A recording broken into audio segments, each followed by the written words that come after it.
When starting a fulfillment project, for example, for a series, we can create the list of assets in Oxobox by starting with a structured Excel file that reflects the work order.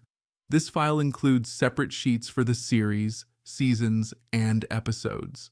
On the platform, we create a template to interpret this and all future work orders. To do this, we click on New Asset and select Import from Excel. Once the file is uploaded, the data is previewed, grouped by sheet, and validated against the expected structure. Next, each sheet is assigned to the appropriate inbox, and the metadata fields are mapped, aligning Excel columns with Oxobox system attributes.